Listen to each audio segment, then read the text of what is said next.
భగవంతుని స్మరించుకుంటాం కదా. కుంతి అలా అడిగింది, నువ్వు నేను అడుగుతాం అలా కష్టాలు తీర్చు పరమాత్మని గుడికి హనుమనులో ఉన్న పరమాత్మని గుర్తించక మూర్తి అనేది కేవలం స్ఫూర్తి కోసం. మూర్తి కదా ఇదంతా మనిషే చేసిండు. ఒక బండలో ఒక కట్టెలో మూర్తిని తయారు చేసి పరమాత్మ రూపమే అది ప్రతిరూపమే, కానీ నిజం పరమాత్మ శక్తిని మనం పోస్తున్నాం కాబట్టి అంతటా ఉన్నాడు పరమాత్మ. మనం కేవలం గాన్నే చూస్తున్నాం, అవునా కదా. ఎందుకంటే దీన్ని మనం అవాయిడ్ చేయట్లేదు. ఇక్కడ నుంచి ఒక స్టెప్ ఎక్కాలి, ఇక్కడ మొక్కు. కానీ ఆయన ఏడున్నాడు, వినాయకుడు ఏడున్నాడు మీ శరీరంలో చెప్పండి? ఈడ కాదు ఆయన, ఈడ వట్టి ప్రతిరూపం. ఆడ అద్దం పెట్టు, ఇప్పుడు నీ ఎదురు ఇంకొక అద్దం ఉందమ్మా, ఇది నువ్వా అది నువ్వా? అది నీ ప్రతిరూపం. అద్దంలో కనబడ్డదంతా నీ ప్రతిరూపం, ఇది నువ్వు. అంటే ఇప్పుడు వినాయకుడు ఎక్కడున్నాడంటే ప్రతి జీవిలో మలం విసర్జించే రంధ్రంలో ఉన్నాడు. ఆ రంధ్రం దగ్గర మూలాధారం అంటాం, అంటే ఇక్కడ కిందికి. అది చెప్పుకోలేకపోతున్నాం మనం, చీ అంటాం. ఈడున్నాడు, మన ఆడ మొక్కుతున్నాం. ఈడెవరు మొక్కాలా?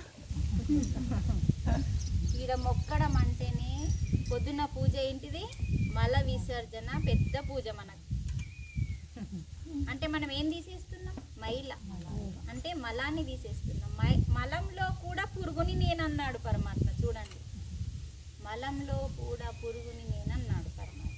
అంటే దాన్ని కూడా ఆశ్రయించుకోవద్దు.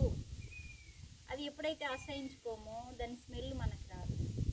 అది ఎందుకు స్మెల్ వస్తుందంటే మనలో ఉన్న జీవకణాలన్నీ చనిపోయినప్పుడు దాంట్లో వస్తాయి కాబట్టి అది మలం వాసన వస్తుంది. ఎందుకంటే నీ లోపల చెడు ఉంది. అందుకని ఇక్కడ పూజ చేయాలి. లేచి అంటే ఏం చేస్తాం? లాటిన్ పోతామా పుండు. అది మొదటి పూజ మన శరీరం, ఒరిజినల్ పూజ ప్రకృతిలో. అది పోకపోతే మీరు పని చేసుకుంటా రుక్కుంటుందా? పొమ్మని చెప్తుంది, ముందు ఓ అంటది. మొట్టమొదట చేసేది ఏంటి? ఫస్ట్ భూమికి నమస్కారం, చేతులకి చూసుకొని లేచ అంటే మన శ్వాస కుడి ముక్కులోకి రావాలి, చూసుకోవాలి. లేచ అంటే కుడి ముక్కులోకి శ్వాస వస్తే ఇది ఫ్రీగా వస్తుంది, ఉన్నదంతా బయటకు వస్తుంది. ఇందులో ఉండద్దు శ్వాస, ఇది పడుకునేటప్పుడు ఉండాలి, ఇది లేచాంటి ఉండాలి.